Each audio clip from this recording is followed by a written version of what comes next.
अगला topic start हो रहा है अब, अजीर्ण की उत्पत्ति मतलब इंडाइजेशन।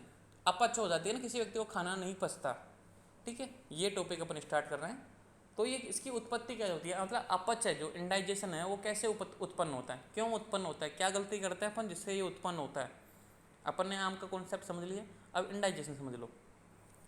समसन विस्मासन विरुद्धहार विष्टम्भी भोजन मंदाग्नि विधायी भोजन अति जलपान करने से, शोक क्रोध व भूखा रहने से अजीर्ण अपचन की उत्पत्ति होती है। अब समझो ये समसन क्या है, विस्मासन क्या है, विरुद्धहार क्या है। समसन यानी देखो नीचे लिखा हुआ है, पत्य व अपत्य मिलाकर भोजन लेना। अब पत्य क्या और अपत्य क्या है। पत्य जो होता है जो अपने शरीर के लिए अच्छा है, ठीक है, स्वास्थ्यवर्धक है, स्वास्थ्य को अच्छा रखने वाला, एक तरीके से औषधि मान लो, ठीक है, औषधि को पत्य भोजन ही तो औषधि है, मतलब अच्छा भोजन एक तरीके से औषधि, मतलब हर तरीके से उपयोगी भोजन पत्य है। और अपत्य क्या है, जो शरीर को नुकसान करता है, ठीक है, बेकार भोजन एक तरीके से शरीर में रोग उत्पन्न करता है। तो समसन का मीनिंग होता है कि अच्छा भोजन और बुरा भोजन दोनों को मिलाकर खाते हो आप, आपको पता ही नहीं है। जैसे कि आपने दूध ले रहे हो, दूध अच्छा है, अब दूध में कुछ ऐसी चीज़ मिला ली जो नुकसान करती हो, ठीक है, आपको पता ही नहीं और आप दोनों को मिलाकर पी गए, ठीक है, तो रोग क्या होगा, अजीर्ण उत्पन्न होगा। तो समसन हो गया। विषमासन क्या होता है, विषम मात्रा में और विषम काल में भोजन लेना। विषम मात्रा में कैसे, जैसे आपको भूख तो है कम, आप खाना खा रहे हो ज़्यादा, ठीक है, आपको है भूख ज़्यादा लेकिन आप खाना खा रहे हो कम, मतलब दोनों तरीके से। तो विषम मात्रा में। और विषम काल क्या होता है, जैसे कि रात्रि के 3 बजे खाना खा रहे हो, ठीक है, जैसे कोई भूख लगने का टाइम नहीं है, जैसे कि आप दिन के 2 बजे खाना खा रहे हो, आपने सुबह का लंच ही नहीं किया, दिन के 2 बजे खाना खा रहे हो, तो ये एक तरीके से विषम काल में टाइम नहीं है भोजन करने का। जैसे कि आपने सुबह खाना खाया 9-10 बजे, फिर दोबारा 12 बजे खाना बैठ गए, आपको कंट्रोल ही नहीं है, तो ये विषम काल में। तो विषमासन। विरुद्ध आहार जानते हुए कि वे आहार जो 200 को तो बढ़ा देते हैं लेकिन शरीर से बाहर नहीं निकाल पाते, तो ऐसा भोजन। विष्टम्भी, विष्टम्भी यानी होता है सड़ा गला भोजन, सड़ गया हो, गल गया हो, ठीक है, आपने ध्यान नहीं दिया, जैसे सब्जी खराब हो जाती है ना, ठीक है, आपको टेस्ट अच्छी लगती है लेकिन ठीक है खा लेंगे रे यार, कौन बनाएगा नई सब्जी, ऐसे बच्चे करते हैं, रूम पर रहने वाले बच्चे करते हैं, ठीक है। विष्टम्भी भोजन मतलब जो बेकार हो गया हो लेकिन फिर भी उसको खा रहे हो। और ऐसे विष्टम्भी भोजन का मतलब यह कि जो आजकल शहर में जो बच्चे रहते हैं, ठीक है, जो शहर के स्टूडेंट हैं जितने भी, वो जो फ्रिज में रखते हैं, अब फ्रिज में क्या खाना 3-3 दिन तक, 4-4 दिन तक उनको महसूस ही नहीं होता कि वो खाना ख़राब हो गया, क्योंकि पहली बात तो वो ठंडा रहता है, उस ठंडे की वजह से उनको महसूस ही नहीं होता कि वो खाना ख़राब हो गया, ठीक है। 4-4 दिन तक कोई चीज़ आज बनाई है वो 4 दिन तक रखी रह गई, तो वो विष्टम्भी हो जाता है एक तरीके से। तो विष्टम्भी भोजन। मंदग्नि, मंदाग्नि मतलब आगे आपकी जठराग्नि प्रदीप्ति नहीं है, तो आप विधायी भोजन, विधायी भोजन मतलब जलन उत्पन्न करने वाला, तीखा भोजन खा लिया आपने, जैसे मिर्ची वाला भोजन खा लिया, ज़्यादा मिर्ची वाला भोजन खा लिया, जलन उत्पन्न करने वाला भोजन खा लिया, ठीक है। अति जलपान, अति जलपान यानी जैसे खाना खाते समय आपको पानी पीना चाहिए मध्यम बीच में, ये बात तो फैक्ट है। जैसे खाना खाने के बाद में आपने 5 गिलास पानी पी लिया, ठीक है, या फिर खाना शुरू होने से पहले 5 गिलास पानी पी लिया, या फिर बीच में भी आपने इतना पानी पी लिया कि लिक्विड ही लिक्विड हो गया, पानी पानी पिया आपने, रोटी एक खाई, गिलास पानी पिए 5, तो अति जलपान करने मतलब ज़रूरत से ज़्यादा पानी पान करने से। शोक, ठीक है, दुख की वजह से भी, क्रोध गुस्से की वजह से भी, और भूखा रहने से अजीर्ण यानी अपचन की उत्पत्ति होती है। तो ये सारे काम करोगे तो आपको इंडाइजेशन होगा। क्लियर बात। तो अजीर्ण की उत्पत्ति समझ में आई, तो ये तीनों भी समझ में आ गए। अब आते हैं अजीर्ण के सामान्य लक्षण। भाई है क्या, कैसे पता लगेगा कि अजीर्ण है, अपने आपको अजीर्ण हो गया। तो ये श्लोक महत्वपूर्ण है, इसका जो मैंने लिखा नहीं गलती से रह गया, मैं लिख दूंगा चैप्टर, जब क्वेश्चन लिखूंगा ना तब साथ में इसको लिख दूंगा, इसका श्लोक, या फिर लास्ट में एंड कर दूंगा भाई, जब चैप्टर एंड होगा उस समय मैं लिख दूंगा इसका श्लोक, ठीक है। इसका श्लोक इंपॉर्टेंट है, याद करने लायक, मतलब कोई टीचर ऐसा आपसे पूछे ना तो इसका श्लोक सुनाना, टीचर इंप्रेस हो जाएगी, तो आपके वाइवा में नंबर अच्छे आएंगे। तो वही है, उसमें जो लिखा है वो यहीं पे है। विबंध या मल अति प्रवृत्ति, या तो आपको कॉन्स्टिपेशन हो जाएगा, कॉन्स्टिपेशन का मतलब है कि आपको फ्रेश नहीं हो पाओगे से ढंग से, ठीक है, आपका मल बाहर नहीं निकल पाएगा, या फिर मल अति प्रवृत्ति, या फिर आपको मतलब बार बार लूज मोशन हो जाएगा, अतिसार हो जाएगा, दोनों कंडीशन है, या तो बाहर जाएगा नहीं कॉन्स्टिपेशन हो जाएगा, ठीक है, या फिर लूज मोशन हो जाएगा। वात का प्रतिलोम होना, वात का प्रतिलोम का होना मतलब होता है जो अपन गैस पास आउट करते हैं एनएस मार्ग से, उसका ऊपर की ओर आना, आती है ना एकदम से बदबू सी आती है, एकदम गैस ऊपर से चढ़ जाती है अपने शरीर में और वो अपने सर में दर्द करने लग जाती है, इस तरीके से वात का प्रतिलोम होना मतलब विपरीत दिशा में जाना वात का, ठीक है। उसको पास आउट हो रहा था एनएस मार्ग से लेकिन नहीं, ठीक, किसी वजह से अपच हो गई तो अपने ये ऊपर की ओर आती है, और ऊपर की ओर आती है ना तो सब चीज़ों को दूषित करती हुई और अपने माइंड पे अटैक करती है। आद्यमान, आद्यमान यानी जैसे आफरा बोलते हैं इसको देसी भाषा में, जैसे पेट का फूलना, ठीक है, गुड़गुड़ होती है ना पेट में, पेट फूल जाता है जैसे गुब्बारे की तरह और गुड़गुड़ सी होती रहती है, उसको बोलते हैं आद्यमान। गुरुता, गुरुता यानी भारीपन आएगा शरीर में, ऐसा लगेगा कि भारी भारी सा हो रहा है, अपनी आंखें भारी भारी, जैसे कोई व्यक्ति नींद नहीं लेता 2-3 दिन तक, उसके सर भारी भारी हो जाता है ना, आंखें भारी भारी हो जाता है, ऐसा भारीपन लगेगा, भ्रम, चक्कर आने लग जाएंगे उसको। और ग्लानी, ग्लानी यानी थकान होने लग जाएगी, फालतू की थकान, बेमतलब की थकान, इसको मतलब ऐसा लगेगा कि कोई गलत काम किया है मैंने, ऐसे होता है ना ग्लानी, अंदर से ग्लानी से भर गया ये, कि उसको कुछ दुख हो रहा है किसी बात का, वैसा कुछ लगेगा। तो ये है अजीर्ण के सामान्य लक्षण, इम्पोर्टेंट है, क्वेश्चन भी आता है इनसे और आपको याद करने भी योग्य है, और इसका श्लोक भी इंपॉर्टेंट है, मैं चैप्टर के एंड में इसको लिख दूंगा। अब अजीर्ण के भेद, ये अजीर्ण वाला टॉपिक है ना बहुत ज़्यादा इंपॉर्टेंट है, ठीक है, आपके जो सेकंड ईयर में पैथोलॉजी पढ़ोगे ना तो वहाँ पे तो ये अगर ऐसा का ऐसा जिस इस समय पढ़ रहे हो ना, ऐसा कैसा हमने वहाँ पे लिख के आ गए ना सेकंड ईयर में, तो आपको 20 में से 20 नंबर मिलेंगे, और ये यहाँ फर्स्ट ईयर के हिसाब से भी बहुत ज़्यादा इंपॉर्टेंट है, ठीक है। ये अजीर्ण वाला टॉपिक ही बहुत इंटरेस्टिंग टॉपिक है।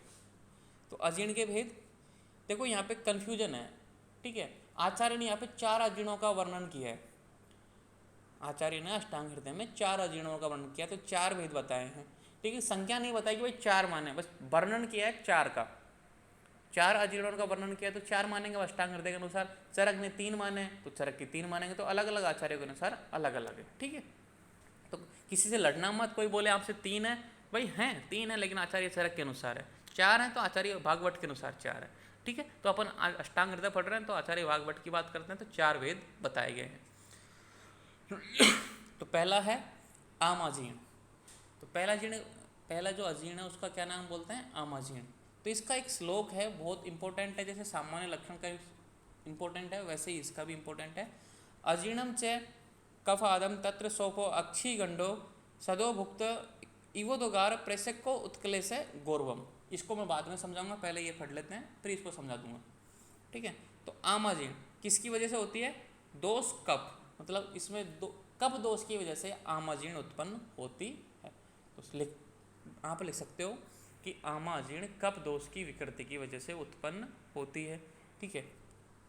आँख और गंड स्थल में सोप, मतलब जो अपनी आई है, आँख है, और जो अपना गला है, गंड स्थल यानी गला, नेक, गर्दन, ठीक है, उसमें सोप यानी सूजन आने लग जाएगी, सूज जाएगा, जैसे लग जाएगा इसके अंदर पानी भर गया, ऐसे सूज जाता है ना, ऐसे मतलब गर्दन कभी सूजती हुई देखी ना अपने आँखों के ऊपर, मतलब अपनी जो पलकें वो कितनी सूज जाती हैं, वैसे आँखें और गंड स्थल दोनों में सोप यानी सूजन उत्पन्न हो जाएगी, ठीक है। गुरुता, भारीपन आ जाएगा। उत्क्लेश, उत्क्लेश यानी ऊपर की तरफ बार बार अन्न आना, जो अपन ने भोजन खाया है, ठीक है, ऐसा ऐसे आता है ना, एक बार वो डकारे से आती है और वो ऊपर से आता है, भोजन से आके मुंह में आ जाता है थोड़ा थोड़ा भोजन, वो बार बार ऐसे आएगा, उत्क्लेश होगा, ऊपर की तरफ बार बार अन्न का आना। अब आता है प्रेषक, प्रेषक यानी लाला स्राव, ठीक है, इसकी वजह से आमाजीर्ण की वजह से लार का ज्यादा मात्रा में स्राव होगा, मतलब मुंह से लार गिरती रहेगी। सदोभुक्त उद्गार, देखो यहाँ पे लिखा हुआ है सदोभुक्त, तो सदोभुक्त उद्गार यानी भोजन करने के तत्काल बाद आने वाली उद्गार के समान उद्गार आती है, जैसे अपन ने भोजन किया है, बहुत से व्यक्ति खा लेते हैं ना, मूली खा लेते हैं, ठीक है, फिर वो डकार सी लेते हैं, वो उसकी बात कर रहा है कि जैसा आपने भोजन खाया है ना, टेस्टी भोजन खाया, तो ऐसी स्मेल आएगी मुंह से, ऐसी डकार आएगी, ठीक है। तो ये होता है, अब जिसको समझ लेते हैं। अजीर्ण च कफ, कफ आता है मतलब अजीर्ण है जो कफ की वजह से होती है, तत्र वह सोफ, सोफ यानी सूजन, अक्षी गंडो मतलब आंखों और ये गला है ना उसमें सूजन करती है। सदोभुक्त उद्गार, मतलब कहने का मतलब है कि सदोभुक्त मतलब सदोभुक्त यानी तुरंत भोजन किए बाद में, तत्काल भोजन किए बाद में, यहाँ पे लिखा हुआ देखो सदोभुक्त, तो तत्काल भोजन मतलब भोजन करने के तत्काल बाद आने वाली उद्गार के समान उद्गार आती है। फिर यहाँ पर आता है प्रेषक, उत्क्लेश और गौरवम। प्रेषक का मीनिंग क्या है, लाला स्राव, उत्क्लेश यानी क्या है, ऊपर की तरफ बार बार अन्न का आना, और गौरवम यानी भारीता यानी गुरुता उत्पन्न होना। तो देखो सिंपल सा है, श्लोक का मीनिंग यहाँ पे लिखा हुआ है, पूरा एक एक वर्ड का मीनिंग एक एक वर्ड है, वो एक सूत्र की तरह है यहाँ पे डिटेल में। अब आपको एग्जाम में कैसे लिखना है कि भाई आमाजीर्ण कपदोष की वजह से होती है, यह आँख और गंड स्थल में सूजनता उत्पन्न करती है, यह गुरुता उत्पन्न करती है, यह उत्क्लेश उत्पन्न करती है, यह प्रेषक उत्पन्न करती है। आपको बढ़ाने का तरीका आना चाहिए। अब मैं ऐसे लिखूँ यहाँ पे, ये प्रेषक उत्पन्न करती है, करती है, करती है, करती है, उसमें पर कॉपी के 4 पेज बढ़ जाएंगे। ठीक है, तो आपको लिखने का तरीका भी आना चाहिए। अब दूसरा है विष्टब्दाजीर्ण। दोष कौन सा है? वात। ये वात दोष की वजह से होती है। ठीक है, तो वात दोष की जब मोस्टली ज़्यादा दूषित हो जाता है तब होती है। इसमें क्या होता है? सूल। अगर वात दोष जहाँ पे दूषित हो गया समझ जाओगे दर्द तो उत्पन्न होगा। सूल यानी दर्द। ठीक है, विबंध। विबंध यानी कॉन्स्टिपेशन, मतलब मल का बाहर नहीं जाना। आदमान। आदमान यानी पेट का फूलना, गैस बनना, एक तरीके से आफरा, पेट का आफरा। ठीक है, शीतलता। शीतलता यानी ऐसा शीतल हो जाएंगे अंग, बिल्कुल ढीले पतंग हो जाएंगे। जैसे अंगों में अंगे हाथ पैर टूट जाते हैं ना, भाई मेरे तो हाथ पैर टूट रहे हैं यार, कोई काम के नहीं है, मतलब थक गया मैं, तो वैसी शीतलता आ जाएगी। ये होती है विष्टब्दा जीर्ण। अब देखो तीसरी है विदग्धा जीर्ण। विदग्ध। विदग्ध जहाँ भी वर्ड आ जाता है ना, ये ध्यान रखना, ये है ना विदग्ध। विदग्ध यानी पित्त एक तरीके से। तो दोष कौन सा हो गया? पित्त। अम्ल उद्गार, खट्टी डकारें आएंगी। अगर आपको खट्टी डकारें आनी है बार बार तो समझ जाओ आपको विदग्धा जीर्ण उत्पन्न हो गया। तृष्णा, बार बार प्यास लगेगी। धा, जलन होगी आपके पेट में बार बार। ठीक है, मोह। ठीक है, और भ्रम। ये मोह और भ्रम एक ही वर्ड है एक तरीके से, कि चक्कर आने लग जाता है व्यक्ति को एक तरीके से। ठीक है, कभी कभी इसको मोह को भ्रम में डाल देते हैं, कभी भ्रम को मोह में। मैंने दोनों को अलग कर दिया, मोह और भ्रम। ठीक है, तो आपको मोह हो जाएगा एक तरीके से, कि चक्कर से आने लग जाएंगे व्यक्ति को। वह इन दोनों का मतलब एक निकालो, कि चक्कर से आने लग जाएंगे व्यक्ति को। ठीक है, अजीब सी सिचुएशन हो जाएगी, मतलब ना जीव मचलाता है, ऐसी स्थिति हो जाएगी मोह में और भ्रम में। आपको चक्कर से आएंगे, ऐसा लग रहा है कि मुझे चक्कर से आ रहे हैं, धरती घूम रही है, वो गिर भी सकता है।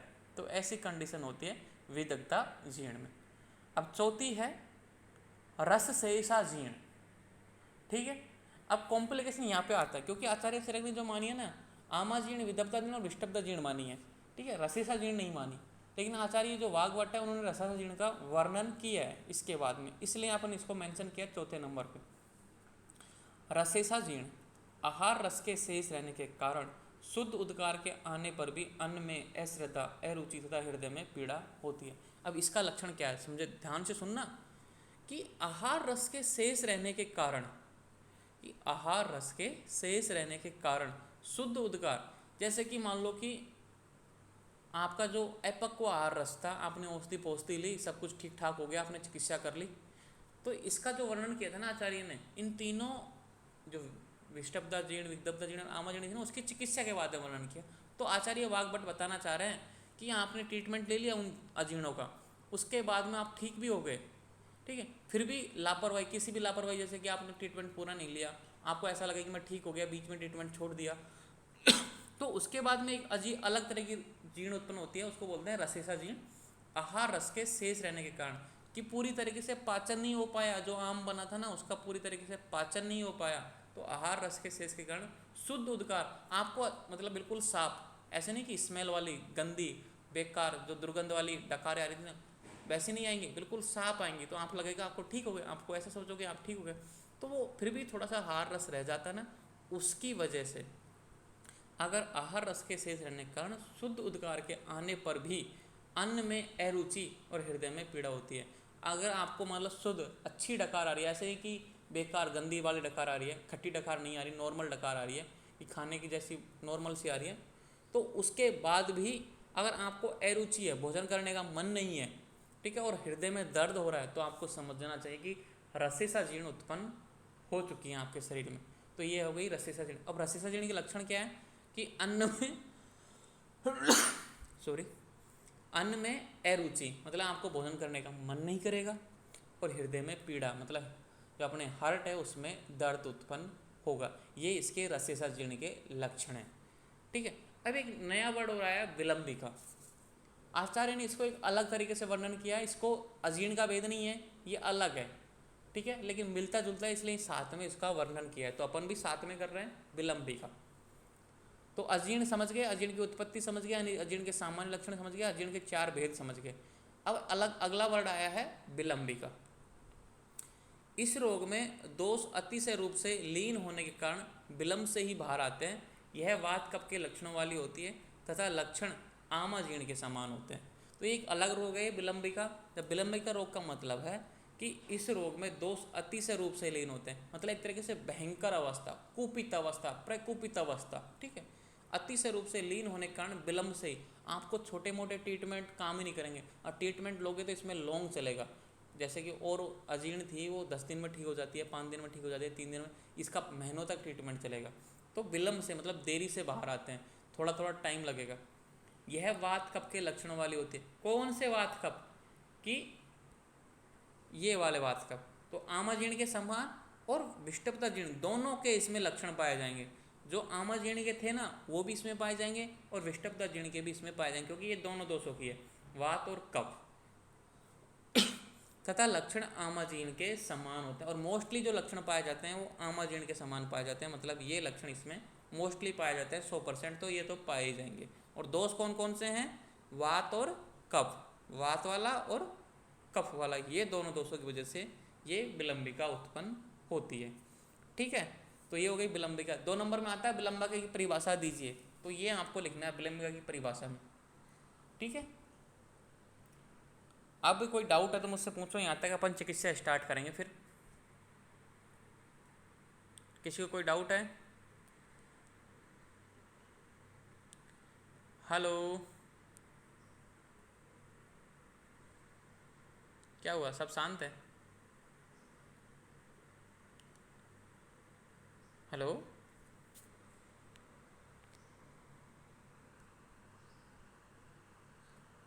यस सर, अब अंडरस्टैंड है सर। ओके, तो मैंने क्लास को कर रहा हूँ। हाँ, नो प्रॉब्लम, सही है, किसी को प्रॉब्लम नहीं है। मैं क्लास को डिसमिस कर रहा हूँ, दोबारा से ज्वाइन होना, चिकित्सा स्टार्ट करेंगे। ठीक है।